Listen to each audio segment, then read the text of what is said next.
José Joel Peña Yáñez. Él nos acompaña desde la FE Zacatlán. Él es doctor en Derecho con orientación en Derecho Internacional Público por el Instituto de Investigaciones Jurídicas de la UNAM y es doctor en Administración Pública por el Instituto Nacional de Administración Pública. Además, cuenta con una maestría y una licenciatura en Relaciones Internacionales por la Facultad de Ciencias Políticas y Sociales de la UNAM.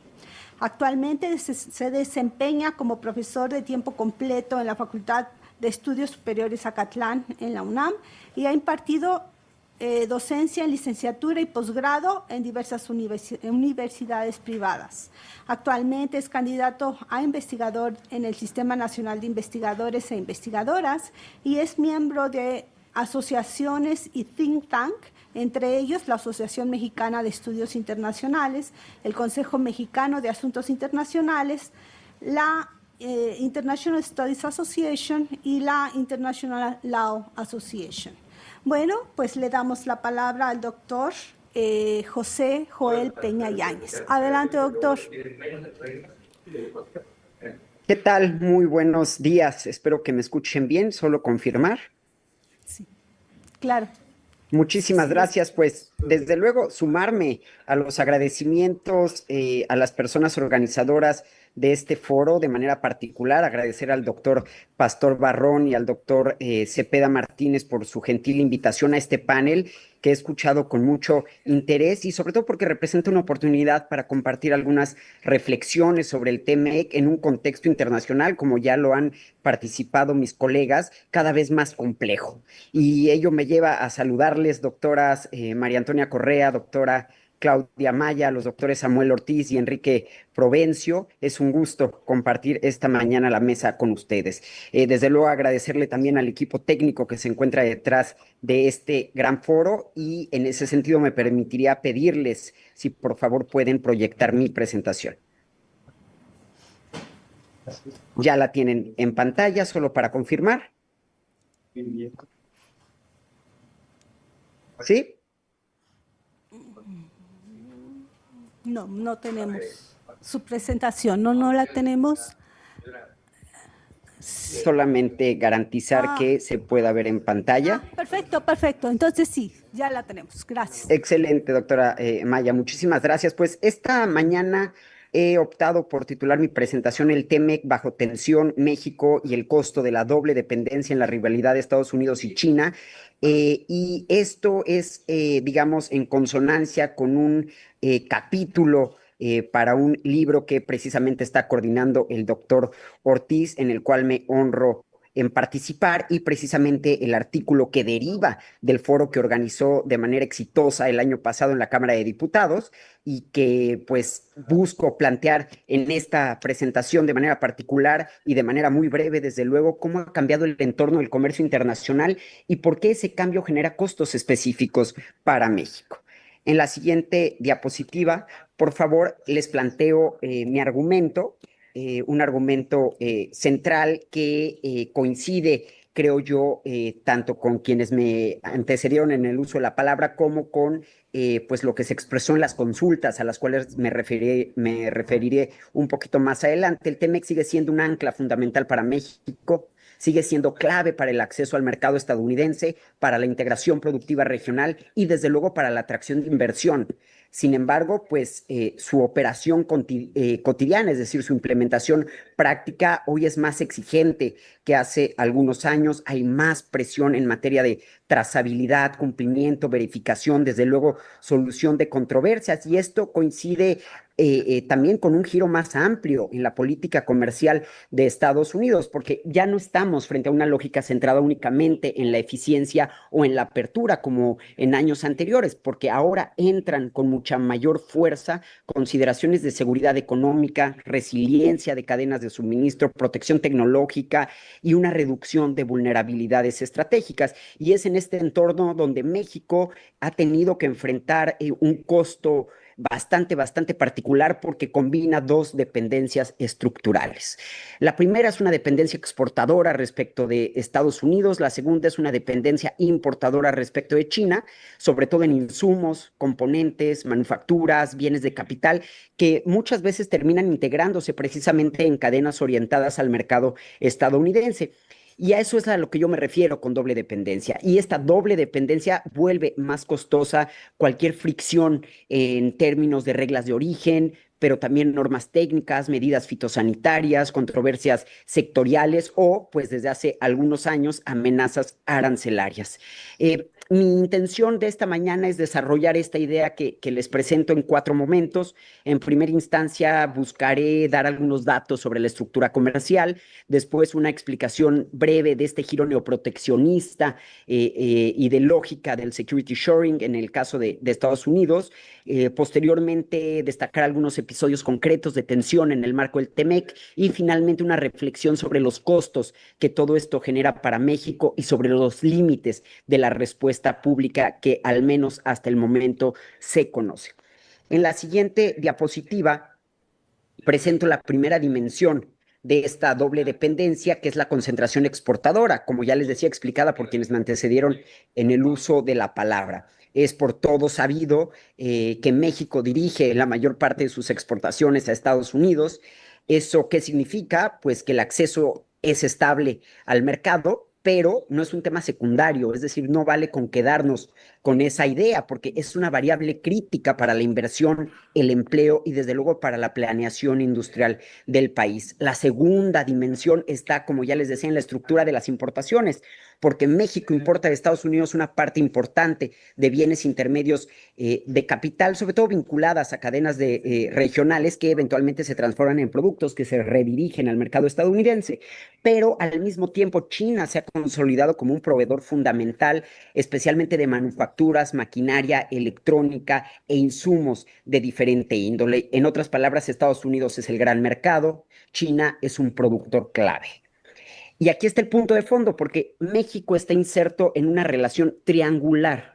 Por ello coincido con el doctor Ortiz y si mal no recuerdo también la doctora María Antonia Correa lo mencionaron cuando hacen referencia a la importancia de entrar en una negociación con el gobierno de China para tratar de alcanzar acuerdos de beneficio mutuo. México depende de Estados Unidos para exportar, eso lo sabemos, pero depende en buena medida de China para abastecer parte de su aparato productivo. Por eso, cualquier cambio en la relación entre Estados Unidos y China, pues termina teniendo efectos indirectos, no solo para México, sino para prácticamente todo el mundo. No se trata solamente del déficit comercial con China, que ustedes lo pueden ver en la pantalla marcado en color rojo. Lo importante es lo que ese déficit revela. ¿Y qué revela? Pues una estructura productiva, obviamente me refiero a la mexicana, que sigue necesitando insumos y bienes cuya sustitución no puede hacerse de manera inmediata ni sin costos. En la siguiente diapositiva yo les mencionaría que con esta estructura en mente tenemos que entender el entorno en el que hoy opera el TEMEC. El comercio internacional ya no se mueve únicamente bajo la lógica de la liberalización, si no estaríamos totalmente en apuros, porque se está organizando cada vez más alrededor de ideas como resiliencia, seguridad económica, control de riesgos, una perspectiva muy empresarial, si me lo permiten decir. Y es en este contexto donde el neoproteccionismo estadounidense no se expresa solo en aranceles. También aparecen subsidios, normas técnicas, reglas de contenido, controles, exportaciones, particularmente a productos sensibles y desde luego excepciones de seguridad nacional que sabemos es el principal argumento que esgrime el presidente Donald Trump para tratar de sustentar sus políticas unilaterales, independientemente de que ya la Corte Suprema en Estados Unidos le haya dicho que eso es incorrecto y que está violando el ordenamiento interno. Una idea útil para tratar de sintetizar este cambio es la del security shoring. De hecho, el doctor Enrique Dussel Peters lo ha tratado pues, de explicar, yo creo que con mucha certeza, porque esta noción lo que nos ayuda es a entender cómo la seguridad nacional y la seguridad económica de Estados Unidos se han convertido en ejes para reorganizar su política comercial hacia China, desde luego, pero también hacia terceros países altamente interesados en su mercado. Y ojo, con China, Estados Unidos también depende en gran medida de insumos que provienen del país asiático, y es por ello que también los empresarios le hicieron ver al presidente Trump que el aumento desmedido de aranceles a productos provenientes de ese país, pues no es necesariamente una medida realmente de protección a su mercado, sino es algo que eventualmente se podría traducir en una espiral inflacionaria, algo que, por cierto, el presidente Donald Trump se propuso terminar durante su campaña y que sabemos pues no lo ha cumplido del todo. En ese sentido, la prioridad ya no solo es comercial más barato, más rápido. La prioridad es reducir vulnerabilidades, sobre todo en sectores que son sensibles para México: el acero, el aluminio, pero también energía, los semiconductores, los datos, la información, que es el principal asset en la actualidad, tecnologías avanzadas. Para México esto, pues desde luego, tiene una consecuencia muy clara. El acceso preferencial ya no depende solo de cuánto se comercia, sino de cómo se comercia, con qué insumos, bajo qué certificaciones, con qué grado de compatibilidad regulatoria para tratar de facilitar los intercambios comerciales y que ello no se traduzca pues en algún momento en un aumento de los costos. Y esto precisamente encarece a los sectores que dependen de insumos extrarregionales, sobre todo cuando esos insumos provienen de China. Además, este fenómeno no se limita a Estados Unidos. La Unión Europea también ha elevado sus exigencias regulatorias en ciertos sectores, pero también ha tenido que disminuirlos en muchos, particularmente en productos agropecuarios, agroalimentarios, porque sus productoras y productores del campo particularmente, pues pegaron el grito en el cielo al ver los costos que implica, por ejemplo, la transición energética o la trazabilidad en materia ambiental. Entonces, el resultado en conjunto, pues es un entorno internacional bastante fragmentado, no solo en lo político y en lo social, en este caso particular, en lo económico y en lo comercial, y más costosos para economías como la mexicana y el resto de las economías latinoamericanas, quitando a Brasil de cierto modo, que están básicamente integradas a varios mercados al mismo tiempo. Con la siguiente diapositiva yo entraría a un entorno más complejo todavía, al que se suma desde luego un elemento institucional muy importante: la revisión conjunta del TEMEC en julio de este año, que yo más que revisión creo que va a ser una renegociación totalmente asimétrica, desde luego, como lo fue la renegociación. Bueno, primero digamos, la negociación del Telecán, después la renegociación del Telecán que terminó en nuevo tratado, y ahora pues en esta revisión renegociación que se prevé para los próximos meses. Esta revisión, como sabemos, no equivale a una renegociación automática, pero políticamente y dado el contexto actual, pues sí puede funcionar, de hecho, como un momento de presión bastante, bastante fuerte, pero también de ajuste o de condicionamiento, que es lo que realmente a mí me preocupa. Puede convertirse en un punto de apalancamiento para empujar cambios regulatorios, sectoriales o incluso entendimientos paralelos, pero también puede hacer mucho más profunda esta doble dependencia de la que hoy les vengo a hablar. Esto importa mucho porque el principal valor del TEMEC para empresas y personas inversionistas es la certidumbre. Y en el caso de México, dos certidumbres fundamentales, que es la certidumbre jurídica y la certidumbre de seguridad física, se tienen que trabajar a marchas forzadas. Cuando aparece la posibilidad de que el horizonte, el futuro del acuerdo se vuelva más incierto, más condicional, como ya les mencionaba, cambian las expectativas de inversión, las decisiones de localización y obviamente las estrategias de abastecimiento, incluso si el texto formalmente no cambia. Ojo, no quiere decir que si el texto se mantiene tal cual, eso conlleve de manera automática a que las prácticas comerciales van a seguir el mismo cauce. Hace unos días, como ustedes saben, se presentaron los resultados del proceso de consulta pública para la revisión del TEMEC, ya mencionado por el doctor Ortiz. No voy a ahondar en el contenido, pero pues este proceso incluyó mesas sectoriales, consultas a las 32 entidades federativas, cuestionarios a empresas, etcétera. Y aunque cada sector y cada región obviamente expresó preocupaciones específicas que van desde reglas de origen, facilitación comercial, energía, trabajo, sostenibilidad, en general yo creo que prevaleció una idea que es bastante clara. el TEMEC sigue siendo un instrumento fundamental para la certidumbre jurídica, la integración productiva y la atracción de inversión, algo que de hecho mencionaba en mi introducción y que ahora podré sustentar, digamos, con un mayor credibilidad gracias a la publicación del resultado de esta consulta. Obviamente hay que tomar con mucha cautela lo que se está diciendo, no deja de ser el resultado de una consulta pública hecha por el gobierno, lo cual puede tener cierto sesgo, pero de alguna forma es un, digamos, un punto de partida para después tomar en consideración análisis más específicos que tengan independencia y autonomía de los gobiernos para tratar de tener, pues, digamos, un panorama mucho más creíble. Pero la revisión, eso sí, deberá orientarse más a fortalecer su funcionamiento y mejorar su instrumentación, me refiero del TEMEC, que a modificarlo de fondo en términos de su arquitectura.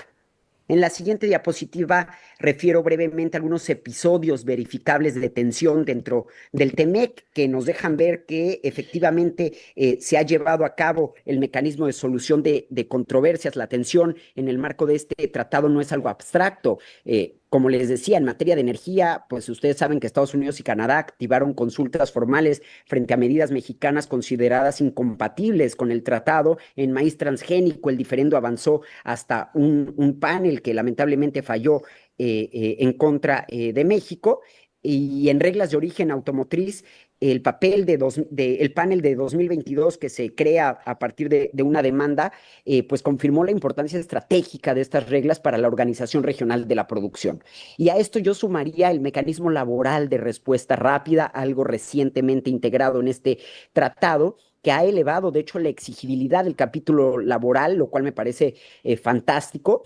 Sin embargo, cuando no tienes digamos, la capacidad de atender o la voluntad de hacerlo, pues esto en vez de ser un beneficio se llega a convertir en un costo alto que acaban pagando productoras, productores y el país en términos generales.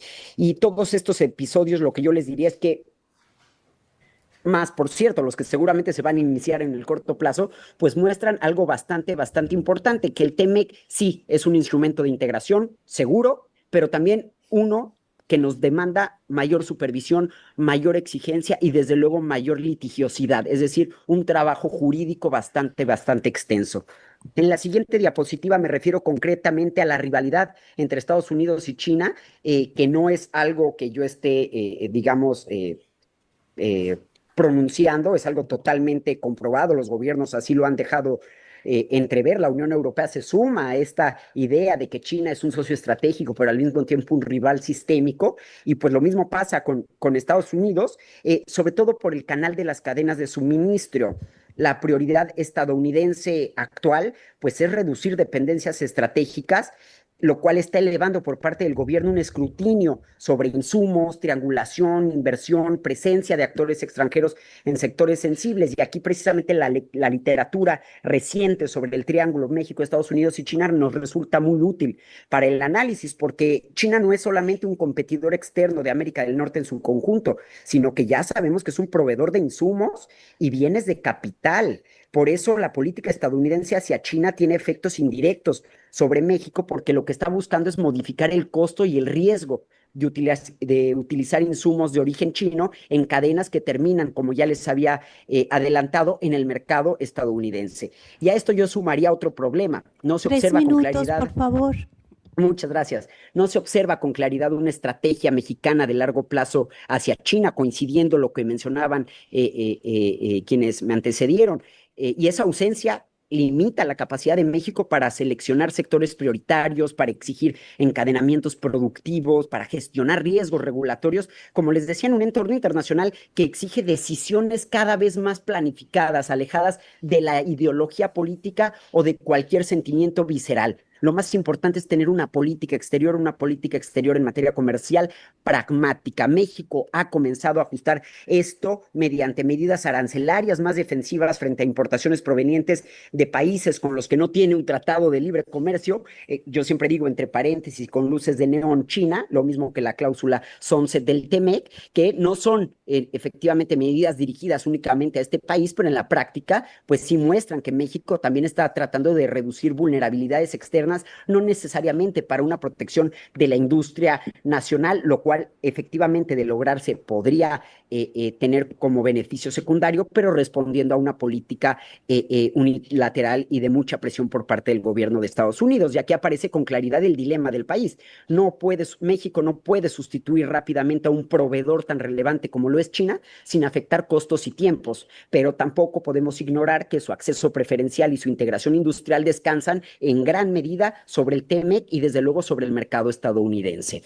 La siguiente diapositiva, para irme muy rápido, el costo de la doble dependencia. Todo esto tiene un costo, nada es gratis en esta vida. Y yo les diría, a manera de resumen, los 4 costos que yo advierto en una lista, desde luego, enunciativa no limitativa. Un costo en materia de cumplimiento y trazabilidad, un costo en materia de recuperación, perdón, de reconfiguración productiva, un costo de la incertidumbre, que es clave en cualquier transacción, no solo comercial, sino también de inversiones, y desde luego una incertidumbre más amplia de carácter sistémico por todas esas políticas internas que está llevando a cabo el gobierno mexicano que no tienen realmente claridad hacia dónde quieren llevar al país en términos de producción. En la siguiente diapositiva les diría que la respuesta pública más visible ha sido el Plan México, ya también mencionado, y esta respuesta parte de un diagnóstico correcto, es decir, la economía mexicana se ha concentrado en pocos sectores exportadores y ha aumentado claramente su dependencia de insumos externos en áreas relevantes.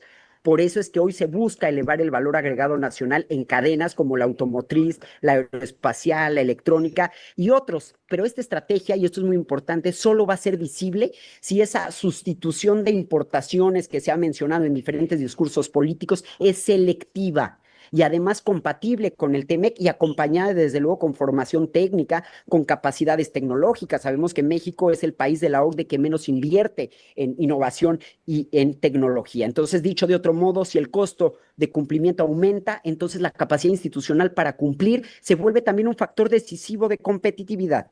En la siguiente diapositiva presento mi conclusión y que en esta se refiere básicamente a que el TEMEC, bajo esta tensión tan fuerte que se está viviendo y que al parecer es creciente, no anuncia desde luego el fin de la integración regional, es decir, México va a seguir integrado a América del Norte, entiendas Estados Unidos y Canadá, pero sí anuncia una etapa en la que la apertura ya no se va a medir solo por lo que México vende, sino por la capacidad de ofrecer certidumbre, seguridad económica, beneficios claramente anclados en América del Norte. Para México, desde luego, mayores exigencias, pero también abre una oportunidad estratégica. Por eso es que, como les decía, no solo es preguntar cómo seguir integrados, sino cómo convertir esa integración en capacidades propias. Por eso es que el reto para el gobierno mexicano no es elegir entre integración y autonomía. Es decir, no es un binomio, es más bien construir una integración que fortalezca la autonomía productiva sin perder competitividad dentro del TEMEC. Y por eso es que yo creo que uno de los debates centrales